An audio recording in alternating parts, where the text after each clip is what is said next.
राष्ट्रीय जनता दल तीसरा नंबर के पार्टी बन जाई। तेजस्वी यादव के तरफ से पलड़ा झुक गई बा और एक पहले RCP सिंह जा करके वो खेल भंडोल कर दिले बाड़े। साधु यादव डैमेज करे के स्थिति बड़ा। साधु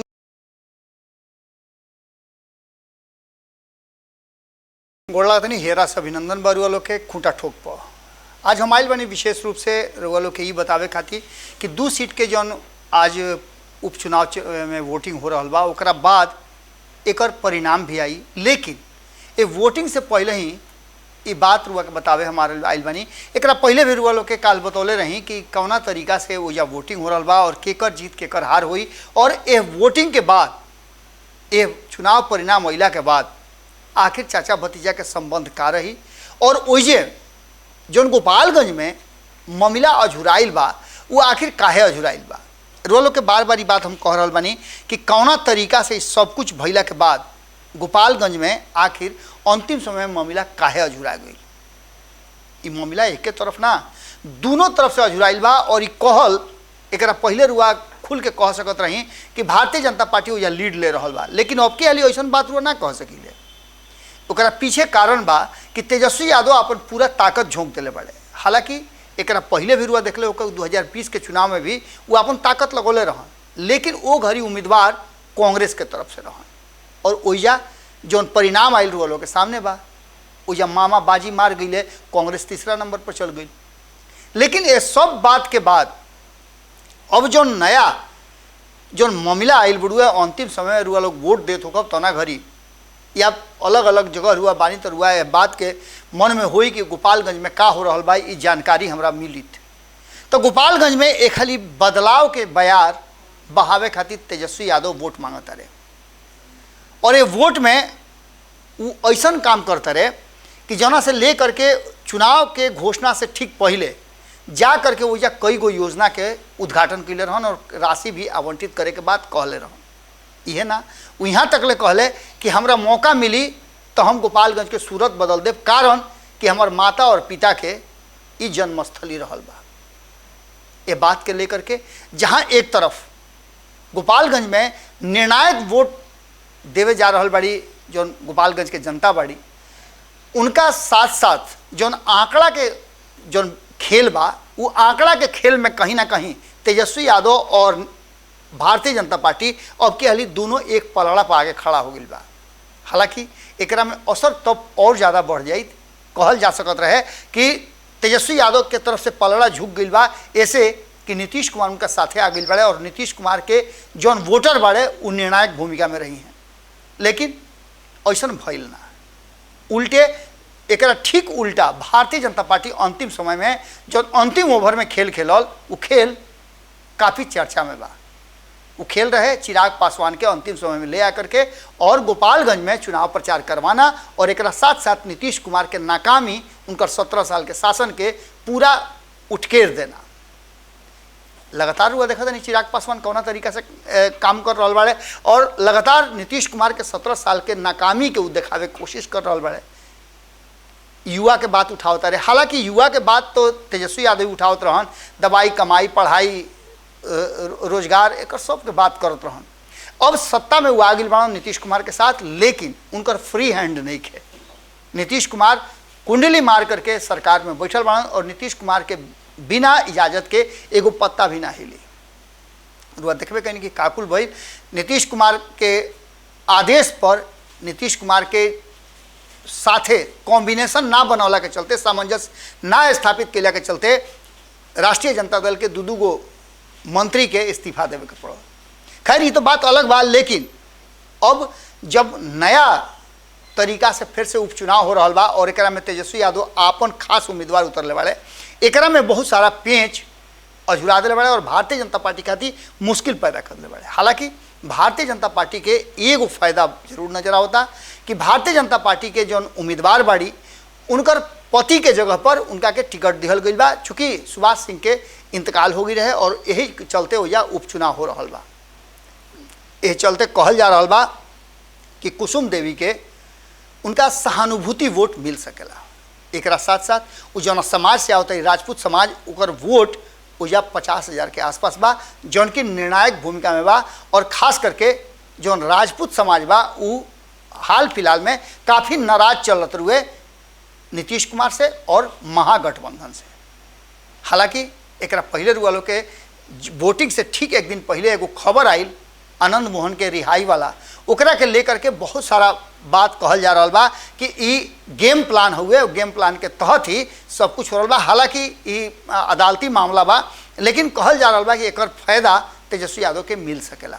लेकिन वही दूसरा तरफ राजपूत वोटर ऐसे भी नाराज बाड़े कि राजपूत वोटर के नाराजगी के कारण सबसे बड़ा जगदानंद सिंह और उनका पुत्र सुधाकर सिंह बाड़े, मंत्रिमंडल से उनका इस्तीफा देवे के पड़ल। लेकिन खैर ये सारा बात के लेकर के रुआ देखले होकर कि नीतीश कुमार अपना पार्टी के तरफ से 3 गो टीम तैयार के लिए रहन राजपूत समाज के एकजुट करे खातिर। वो टीम काम करिए रहल बड़ुए और खास करके मंजीत सिंह ओझा गोपालगंज में बढ़ान तो निश्चित रूप से ओझा काम करता रहे। लेकिन गोपालगंज में काम कैला से आगे के कहानी अभी लिखल बाकी बा। ये सब के साथ जो समीकरण बन रहा बा ओकरा में MY समीकरण पर तेजस्वी यादव के पूरा दावा बा। लेकिन जहाँ एक तरफ उनकर मामी खड़ा हो गई बाड़ी जौन की M समीकरण से बाड़ी और ओजे OIC के पार्टी जौन खड़ा हो गई बा ओकरा के लेकर के कहल जा रहा बा कि MY समीकरण में सेंधमारी हुई। संगे संगे जो उनका फायदा होके के चाहत रहे, खास करके कुर्मी कोयरी के जौन वोट रहे लौकुश समीकरण के 16-17 हज़ार ओकरों में सेंधमारी हो गई बा। एक तो नीतीश कुमार ना गईले और एक पहले RCP सिंह जा करके वो खेल भंडोल कर दिले बाड़े। RCP सिंह गोपालगंज थामे अगल बगल में जा करके और जौना तरीका से नीतीश कुमार के शासन के लेकर के बात कहले ओकरा के लेकर के भी काफ़ी ओजा लोग में असमंजस के स्थिति बा, ओकरो असर पड़ी। हालांकि कोशिश तो लगातार भइल तेजस्वी यादव के कि गोपालगंज में अब के हाली अपन झंडा गाड़ दिया। लेकिन इस सब बात के साथ साथ निर्णायक भूमिका में ये पता बा कि वैसे उम्मीदवार उतार करके भी भारतीय जनता पार्टी के पहला झटका उदेले रहन। लेकिन भारतीय जनता पार्टी भी कम खिलाड़ नहीं खे। जहाँ एक तरफ जीतन राम मांझी के बयान आ गई कि मुश्किल हुई राष्ट्रीय जनता दल के चुनाव जीतल, एक मतलब रुआ समझ नहीं। जीतन राम मांझी असही बात नहीं कहत, जीतन राम मांझी भी अनुभवी नेता बना। लेकिन ये सारा बात के साथ साथ जौन मामा और भांजा के बीच में लड़ाई बा, मामी के चुनावी मैदान में उतार करके निश्चित रूप से साधु यादव डैमेज करे के स्थिति बड़ा। साधु यादव के कहना तो यहाँ तक ले बढ़ुए कि वो चुनाव जीत रहा बड़ा, राष्ट्रीय जनता दल तीसरा नंबर के पार्टी बन जाई, कारण कि भारतीय जनता पार्टी के हम हरा रहा बानी। लेकिन खैर ये तो परिणाम के बाद हुई, वो लोग वोट दे रहा बानी तब एक फैसला हुई।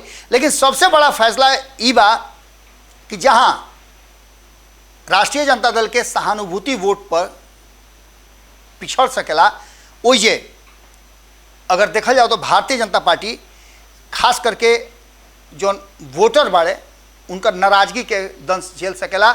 और ये नाराजगी लगातार चल रहा बा, कारण कि बनिया वैसे समाज से जौन अपन उम्मीदवार उतरले बाड़े ओकर असर पड़ सकेला, कारण कि एकरा पहले तक वैसे समाज भारतीय जनता पार्टी के वोट करत आवत रहे।